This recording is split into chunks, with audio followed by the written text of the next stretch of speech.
and welcome back to another episode of the Freelancers Tea Break, the short and sweet podcast you can enjoy whilst you're making a cuppa.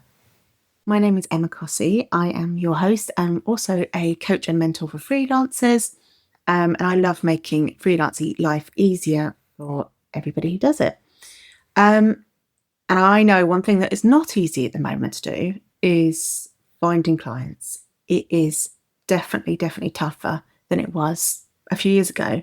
Actually, in the last 2 years, I would say it's got significantly harder. I think AI plays a large part in that. But there's a few different things that have played a part. But regardless, the landscape has changed and we need to adapt with it. And actually, one of the beauties of being freelance is that we are far more agile and flexible and able to change. But that doesn't mean it's always that easy. And sometimes we have to kind of change how we're doing things. Now, I know in the past, so I've talked about finding clients for probably 10, 15 years now. And lots of things that worked in the past are no longer working as well, or the way that we have to do it changes, or the amount of work we have to do has changed. So things that used to work in the past were things like finding clients just through referrals. I know lots and lots of people who have always worked just off of referrals. It's fantastic. If you're working off referrals, it means that you are doing a fantastic job in your as a freelancer because other people are recommending you, and that is fantastic. But it's also very easy if you are mainly referral driven to kind of relax a bit and not be out there pitching or finding other work or building your network of people that you know.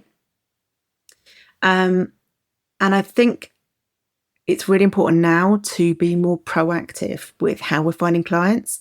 And actually, one of the things that I find when I speak to people and they're saying, I can't find clients, and I say, okay, so tell me when you've shared your services with people. So have you gone on social media and shared it? Have you been on other people's podcasts? Or have you been showing up on social media sharing it? I think I just said that twice. Or have you, contacted people on LinkedIn or anything like that? I'm not talking necessarily about cold emails here, by the way. I'm talking about just generally, have you been telling people about your services? And quite often as a freelancer, it's really easy to be like, why is no one hiring me? And we're so stuck in that mindset that we forget to actually tell people what we do and how we help people. So I'm churning out loads of great social media content, but there's nothing in there that says what we can do for other people. It's just like useful tips or thought pieces and things like that. But if you're not actively telling people how you can help them, how are they going to know to work with you? So that's, I guess, one of the things that we need to be very proactive about telling people.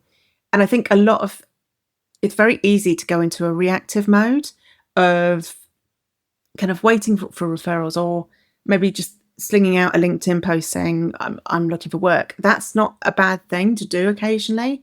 But you also need to be building all those relationships and shifting from that kind of reactive, waiting for referrals, or looking online for job listings.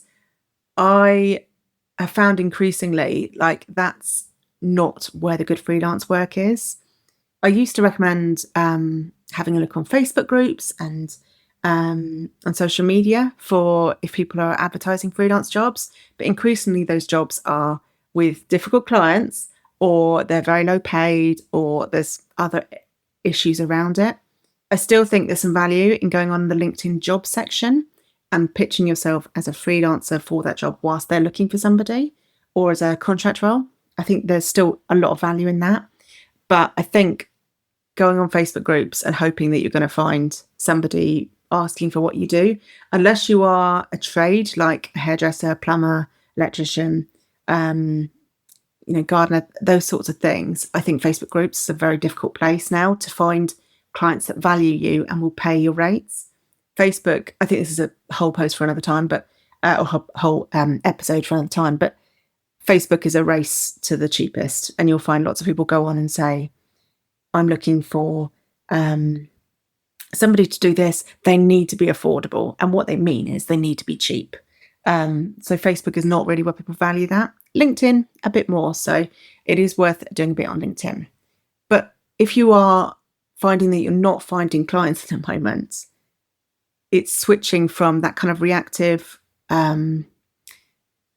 looking for opportunities to finding opportunities. I think that's what I'm trying to say. There's a difference between kind of looking for something to pop up and magically solve things to actually, putting out social media posts that highlight your skills and how people can work with you, or making sure that it's pinned on all your social media posts, all the ways that people can work with you. If you go have a look on mine, actually, on especially on Instagram at Emma Cossey, you'll see like at the top of my grid, I've got different ways that people can work with me. It just makes it so much easier. Make sure that you're on social media and responding to other people as well, because I think building relationships is another part of being proactive. Not in a insincere, I'm just here to grow followers type thing, but in a, I really wanted to get to know lots of other business owners. And hey, if something comes out of it, fantastic. But it's the people that I connect with on a regular basis are the ones that I remember when I do want to refer somebody. So make sure you're constantly building those kind of connections, even if it's just responding to other people's stories. That's a really great way to do it on Instagram.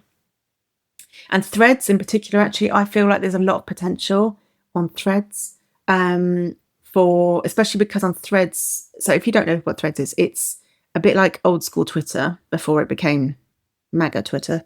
It's like old school Twitter, but it's a Meta product, so it's Facebook and Instagram.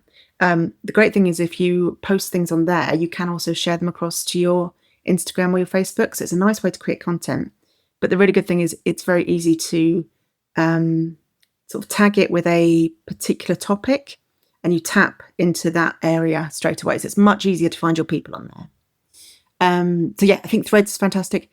Pitching. If you're not already pitching yourself to things, you need to be out there making the effort to do that. And that might be, if you're walking down the high street and you see, say you're a social media manager and you see an amazing shop and then you go on and you find that they're not on Instagram, maybe it's dropping in a little leaflet with some details about what you do. It might be pitching yourself as a guest for radio or magazines, things like that. Those are all ways that you can be getting out there. You have to be visible, basically, for people to find you. And you have to be as proactive as possible. And quite often, when people come to me and they can't find clients, it is because either A, they're not as visible as they actually think they are, and B, they're not telling people how they can work with them. So those are kind of the different areas. And then in person, networking. I know networking is something that not everybody loves doing, but there are so many different networking events now that there's something for everybody, whether it's net walking, where you meet up with people when you all go for a walk, so you don't have as much of the eye contact challenge that some people find difficult with networking, and it's outside, so it feels less scary. Or smaller networking events, coffee mornings. You can do all the other ones that they've got, like these breakfast ones. I'm not my best at that time of the day, and I have a child, so I can't go to the breakfast ones. But there's some lovely lunch ones as well. If you want to find a networking event near you, do feel free to drop me a message, because I know quite a few across different areas. I'd also highly recommend having a look on Freelancer at their magazine. Freelancer magazine. They have a whole section there of upcoming events. And these are all great ways to meet people. And when you meet somebody in person, it builds that connection so much better. People remember you better. And then back it up with having a business card so that they can contact you. They'll probably follow you on social media if you got on well. And then you can build that connection, but in a really nice way. It doesn't feel like you're pushing for sales or anything like that. So I think we do need to be moving to being more proactive, less reactive, and waiting for clients. Or kind of, I know how easy it is to get frozen in that feeling of, oh my God, I haven't got any clients, or I haven't got any upcoming clients. I'm really panicking. And then that can make you not take action. It can freeze you. So just do one small thing each day if you can. And that one small thing might be replying to someone on DMs, on Instagram or wherever. It might be, giving Threads a try, or TikTok a try, or even just having a look and signing up for Meetup or Eventbrite and seeing what events are in the local area.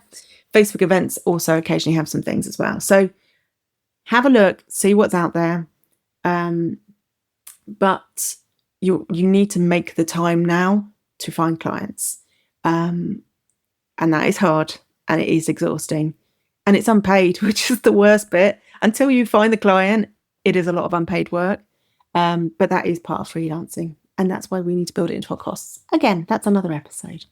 So if there's anything I want you to take away, it's kind of, I think what I said earlier, and it just popped out, and now I'm trying to remember exactly how I said it, but it was something along the lines of looking for clients versus finding clients. So I think it's the difference between kind of waiting for a client to find you. And I have got an episode, I can't remember if it's going to go before or after this, but it's about SEO and making sure that people can find you. That's fine. You've got to have that in place.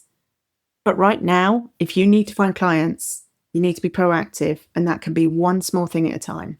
Now, I do have a freebie on this. I have a whole collection of different ways that you can find clients and different things that you can try. So I will leave the link to that in the bundle, in the show notes. But if you go to freelancelifestyle.co.uk and click on freebies, there's lots of different ways there. There's also training of 5 ways to find your next client. And I know I've had people come back and say, I actioned this and I got that client. So I know that they work. So I would love to know what you're going to do to be proactive about finding clients this week.